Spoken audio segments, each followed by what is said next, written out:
Liam Carter never thought he'd end up here.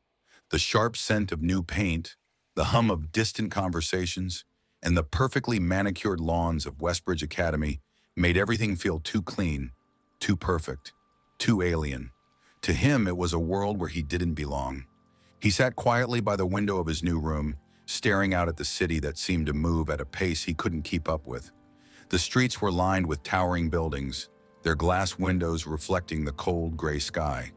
The people who walked past didn't even seem to notice him. They had places to go, things to do, and none of it involved him. It wasn't like home. Back in Melrose, Liam had been part of a community where people said hello to each other on the streets, where his friends lived on his block, and where his parents were known for their quiet dignity. Melrose had been comfortable. It had been familiar. But then, everything changed. Liam's father, James Carter, had been elected as the new chief minister of the state. Suddenly, their lives were no longer private. News cameras, flashing lights, and endless interviews followed them around. The family had been forced to move to Westbridge, the state capital, a city that felt like a whole different world. Everything here was bigger, wealthier, and colder. The house they now lived in was more of a mansion, with gates and security cameras at every corner. But for Liam, none of it mattered. He wasn't happy. He wasn't excited. He just felt displaced. The thing that stung the most was that no one here knew who he was. No one cared that his dad was important. To them, he was just another black kid in a sea of white faces. He wasn't rich like them. He wasn't like them at all. And that's the way they saw him. Westbridge Academy was everything Liam hadn't imagined. The school was a massive, gleaming building with walls of glass and corridors that stretched for miles. The students all seemed to walk in sync, like they had practiced their movements in front of mirrors for hours. Everything about them screamed wealth, from their perfectly ironed blazers to the expensive sneakers they wore. It was clear that this wasn't just any school. It was an exclusive club. Liam hadn't asked for any of this. He didn't want to come here. He didn't want to be surrounded by people who were so different from him, people who looked at him with eyes that saw only the color of his skin. He wasn't a rich kid. He wasn't a privileged kid. But in their eyes, that's exactly what they assumed. He was just another kid who had to come to their school on welfare, they thought. When he walked into his first class, no one said hello. No one even looked up. The students glanced at him and went back to talking amongst themselves. Their conversations filled with the latest brands, the latest gossip, and the newest parties. Liam sat in the back, hoping to go unnoticed. But he couldn't help but feel the weight of their eyes on him, as if they were silently judging him for existing in their world. The bell rang for lunch, and Liam walked to the cafeteria, clutching his tray with an awkward grip. He looked for a place to sit. There were tables full of laughter, groups of friends already formed, but no one waved him over. No one invited him to join. Instead, he found an empty corner and sat alone. He tried to eat his food, but the stares were too much to ignore. From the corner of his eye, he saw a few students whispering and pointing. He felt the heat of their gazes burning into him. Where did he come from? I heard they got him here on some welfare program. How did he even get in? His grades can't be that good. The words were soft, but they stung. Liam didn't know how to respond. He wasn't there to explain himself. He wasn't there to prove anything to them. But the judgment, the quiet sneers, were a constant reminder that he was different, that he was other. He didn't fit into their world, and they made sure he knew it. The next day in class, Mr. Thompson, their history teacher, called roll. When he reached Liam's name, he paused. Liam Carter? Mr. Thompson said, his voice flat. Liam raised his hand. Mr. Thompson nodded but didn't look at him. Right. Go ahead and sit down. Liam did, feeling the teacher's gaze linger on him for just a second longer than necessary. There was nothing welcoming in Mr. Thompson's eyes. In fact, Liam could almost feel the teacher's subtle distaste, like he was a problem to be managed rather than a student to be taught. That wasn't the last time Liam felt ignored. In every class, it seemed like the teachers simply forgot he was there. They never called on him to answer questions. When he spoke up, his answers were dismissed quickly. It was as if his presence didn't matter. It was as if, by being there, he had somehow interrupted their perfect world. The insults began small, almost imperceptible at first. One day during lunch, a group of boys sitting near him started snickering. One of them, a tall boy named Jake, muttered under his breath, but just loud enough for Liam to hear, "I bet he's only here because of some diversity program." The others laughed. Liam swallowed, biting back the urge to say something. Let them think what they want, he told himself. But it wasn't easy. The next few days were worse. In the halls, someone stepped on his foot, didn't apologize. The same group of boys started making loud comments as he walked by. Doesn't he have to get a special pass to come to this school? Why does he even wear those clothes? Looks like they came from a thrift store. He doesn't even belong here. Why is he in our school? The constant hum of their whispers followed him wherever he went. Every time he walked into a room, he felt like a stranger, an intruder. One afternoon, Liam sat in the library trying to read a book, but the words blurred in front of his eyes. He felt a knot forming in his stomach. He tried to ignore it. He couldn't let them see him break. He couldn't give them the satisfaction of knowing they had gotten to him. But then it happened. He heard it, clear as day. One of the girls in his class, Emma, said loudly enough for him to hear, "I don't know why they let kids like him in. He's probably here because they need to fill a quota or something." Liam's hands trembled. He looked down at his book, feeling the tears burn behind his eyes. But he didn't let them fall. Not here, not in front of them. At home, his parents asked about his day, but Liam never told them. His father, James Carter, was a well-known figure, often in the media, but his mother, Liam's mother, was more private. They were a family that valued their privacy. They didn't seek attention, but Liam could sense the change. It was the way they had to move, the way they had to change their entire life. His father's work was important, but that didn't mean they were any more equipped to handle the constant isolation Liam felt. And though his father's name carried weight, Liam's struggles were his own. No one knew he was the son of the chief minister, not in this school anyway. They simply saw him as the black kid sitting at the back of the class, and that was enough for them. For weeks, the cruelty had become part of Liam's routine. It wasn't even the big things, the taunts, the sneers, the stares. It was the small, cutting insults that found their way into every corner of his life. The feeling of being invisible, but the bad kind of invisible, grew heavier every day. Then came the breaking point. It was a Tuesday afternoon. Liam had just come back from the library when he heard shouting in the classroom. A girl named Sarah was in tears. Her designer jacket had gone missing, and the whole class was in a frenzy. It didn't take long before Liam overheard the whispers in the hallways. "Did you hear? Liam Carter stole a jacket from the locker room. Can you believe that?" The voice came from Jake again, the ringleader of the group that had been tormenting him since day one. This time, Jake's words were louder, more certain. "I saw him. He took it. I bet he doesn't even care about getting caught. That's just the kind of person he is." Liam felt a knot form in his stomach. That's not true. The words almost broke free from his throat, but he swallowed them down. The fear of being dismissed, ignored, laughed at, of being further isolated, kept him silent.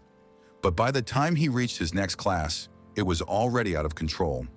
The accusation that Liam had stolen the jacket had spread like wildfire. Students were talking about him in groups, not even trying to hide their whispers. A girl near the door stared at him as she passed, and Liam overheard her say, "I knew it. They're always like that. They're not even ashamed of what they do." Even the teacher seemed to be in on it. Mr. Thompson, the history teacher, had looked at him with a raised eyebrow when he entered the classroom that morning. Mrs. Wilson, the head of the department, hadn't even tried to hide the subtle, judgmental gaze she sent his way when she handed back an assignment. The worst part was, no one asked him if the story was true. They didn't care. They had already decided. He was the thief, the welfare kid. The whispers had solidified into a wall that Liam couldn't break through. By the time the principal, Mr. Wright, called Liam into his office, the whole school seemed to have turned on him. The teachers barely spoke to him anymore, and the students had become more bold in their taunts. Even the girls in his class had started to roll their eyes when he entered the room. That afternoon, the school principal, Mr. Wright, stood at the front of the room, looking as though he had the weight of the world on his shoulders. He announced that the situation had escalated too far and needed to be addressed immediately. The entire class was called to the office. "Liam Carter, please report to the principal's office immediately," came the announcement over the loudspeaker. As Liam stood up from his seat, the stares from his classmates were unbearable. They knew exactly why he was being called to the office. They thought he was guilty. It was all a game to them now. Liam walked into the principal's office to find Jake, Sarah, and the rest of the group already seated. The principal motioned for Liam to sit in front of his desk. The tension in the room was palpable. Mr. Wright stood at the front of the room, speaking in a calm, controlled tone, trying to hide the growing concern on his face. There have been some serious accusations made, and I'm afraid this situation can't go on without resolution. I've spoken to the students involved, and I've asked them to call their parents. We'll sort this out properly. Jake, ever the smug troublemaker, leaned back in his chair with a grin plastered across his face. He seemed confident, even cocky. He had his father's connections and thought that would protect him. Sarah, sitting next to him, joined in. Liam's probably too embarrassed to even bring his parents. I bet they'll show up late. Liam kept his eyes on the floor, feeling his stomach churn. They don't even care, he whispered to himself. His mind raced with thoughts of how to defend himself, but his words felt weak. No one was listening to him. No one cared about the truth. Minutes later, the door opened. First, the parents began to trickle in. The first to arrive was Sarah's father, well-dressed, authoritative, his presence commanding respect. He walked straight to the desk and exchanged a few words with the principal. Behind him, the other parents followed in suit, nodding as though they were all in agreement. Their faces all wore the same expression of superiority, as though this was a business meeting and Liam was the outsider. They glanced at Liam with disdain, exchanging glances with each other as though he were beneath them. How could anyone let this happen? Sarah's mother whispered to one of the other parents. This kid probably thinks he can just take whatever he wants. No shame. Liam's head snapped up at the insult. He wanted to shout back, but the words stuck in his throat. But just as the parents gathered to discuss the matter, the door to the principal's office swung open with a force that made everyone jump. Outside, the sound of engines revving grew louder, and within seconds, a convoy of black SUVs pulled up in front of the school. The moment the doors opened, Liam's father, James Carter, the chief minister, stepped out. He was flanked by bodyguards in dark suits, their stern expressions making it clear that this was not a normal visit. The students in the office froze, their eyes wide with shock. Liam's father, the chief minister, wasn't just anyone. He wasn't a parent to be ignored. His presence was commanding, powerful in a way that immediately changed the energy in the room. The white parents in the office, who had been so smug just moments before, stiffened in their seats. Liam's father walked into the room like a force of nature. His gaze swept over the gathered students and their parents. For the first time since he'd stepped foot in the school, Liam felt a glimmer of hope. His father's arrival was everything he needed. "I'm here for my son," James Carter said, his voice firm and calm. The principal and the other parents immediately stood up, their faces paling. There was no hiding now. The sense of superiority that had hovered in the room vanished instantly. Sarah's father stammered, trying to collect himself. We didn't know." Liam's father cut him off, his voice unwavering. "You didn't know my son was the victim in all this. You didn't know he was being accused of something he didn't do. You didn't know how to look past your own prejudices." The room was silent, the weight of his words sinking in. James Carter turned to the students who had been mocking Liam. "You will be punished for this, not because I'm the chief minister, but because no one should ever make another person feel less than human." He looked down at Liam, his eyes softening. "You didn't deserve this, son. You never did." Liam's heart swelled with pride. The truth had come out, and for once, he didn't feel invisible. He didn't feel small. The silence in the principal's office was suffocating. Every word spoken seemed to echo in the room, hanging heavy in the air. Liam's father, James Carter, stood tall, his presence commanding. The other parents, who had been so sure of themselves just moments before, now seemed small. Their faces betrayed the shock they felt, as though they couldn't comprehend what was happening. Liam had never seen his father like this, so calm, so in control. The bodyguards stood like sentinels by the door, their silent presence adding to the tension. Sarah's father, trying to regain some control of the situation, was the first to speak. He cleared his throat, attempting to mask his nervousness. Mr. Carter, this is quite unexpected. We didn't know about your involvement in all of this. Perhaps we can talk about a resolution, a compromise? But James Carter wasn't interested in compromise. His gaze was unwavering as he addressed the room, speaking with the full authority of his position. A resolution? The only resolution here is the truth. My son was accused unjustly. He was humiliated, bullied, and made to feel like he didn't belong in this school. And for what? Because of the color of his skin? The other parents shifted uncomfortably, but no one dared speak over him. The principal, Mr. Wright, who had been standing silently in the corner, finally spoke up, his voice quivering with the pressure of the moment. James, I understand your frustration, but we must follow the school's process. We'll need to... Process? Liam's father interrupted, his voice like ice. There is no process that can fix what has been done here. You've allowed these kids to think it's acceptable to bully someone simply because of who they are. Liam could hear the fury in his father's voice, but he also heard something else. Love. A fierce, protective love for him that cut through the tension, lifting him up in a way he hadn't felt in a long time. His father turned toward Liam, his expression softening.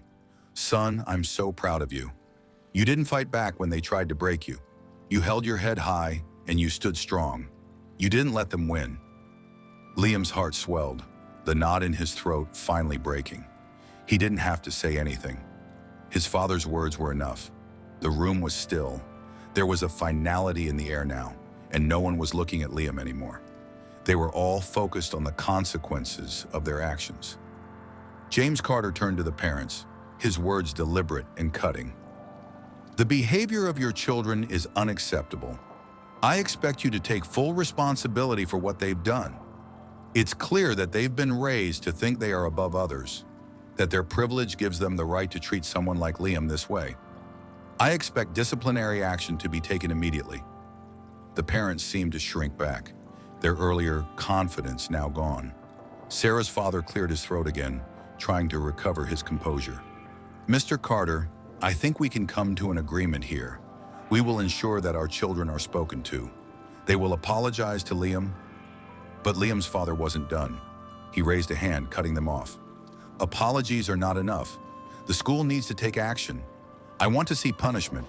Your children will face consequences for their actions, and that includes a public apology. They will also be suspended for the bullying and the lies they've spread about my son. There was a stunned silence, and for the first time, Liam saw the other parents panic. They had no power here. They thought their influence would save them, but it hadn't. The principal's face was pale, but he nodded. We will take the necessary actions, Mr. Carter.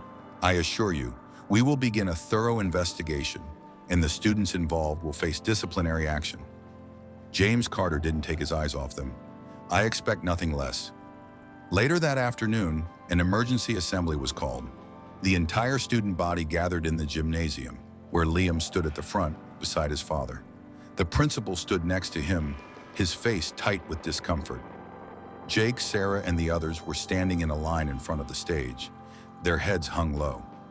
It was clear they hadn't expected this kind of humiliation. The principal stepped forward and cleared his throat. Students, as you know, an incident occurred recently in which one of our peers, Liam Carter, was unjustly accused of theft and subjected to bullying and harassment. After careful investigation, it has become clear that these accusations were false and that this behavior was inexcusable. He paused, then turned toward Liam and his father. We sincerely apologize for the actions of a few students here. They will be facing disciplinary action, including a suspension from school for the next 2 weeks. Furthermore, these students will publicly apologize to Liam Carter for the harm they have caused. Liam felt a rush of emotions as the words sank in. It was happening. The bullies were being punished, and the truth was being acknowledged. Jake stepped forward first, his face red with embarrassment. He looked like he wanted to sink into the floor. I'm sorry, Liam. I shouldn't have said those things. I shouldn't have believed those lies. I was wrong, and I apologize. The apology felt hollow, but it was a start. Liam nodded, his heart heavy with the weight of what had happened. Sarah followed next, her voice low, her eyes filled with shame. "I'm sorry, Liam. I shouldn't have treated you like that. You didn't deserve it." One by one, the other students followed suit. It was uncomfortable, awkward, and raw, but it was justice. As the assembly concluded and the students filed out, Liam couldn't shake the feeling of change in the air. He had been seen, not as the outsider, not as the thief, but as someone who had been wronged. For the first time, he could stand tall without the weight of those accusations dragging him down. When the bell rang and the students left for the day, some of the others, students who had been indifferent to him before, approached him. They weren't mocking him, they weren't laughing. They were offering tentative smiles, even apologies. Liam stood by his father, feeling something inside him shift. For once, he didn't feel like he had to hide. His skin, his name, his background, they were a part of who he was, and now he was proud of that. He wasn't invisible anymore. And as his father walked him out of the school, the guards flanking them, Liam finally felt like he had found his place in the world. Not because he was the son of a powerful man, but because he had stood up for himself, and the world had finally seen him for who he really was. Did you enjoy this story? Please like, share, and comment. Don't forget to subscribe for more of this.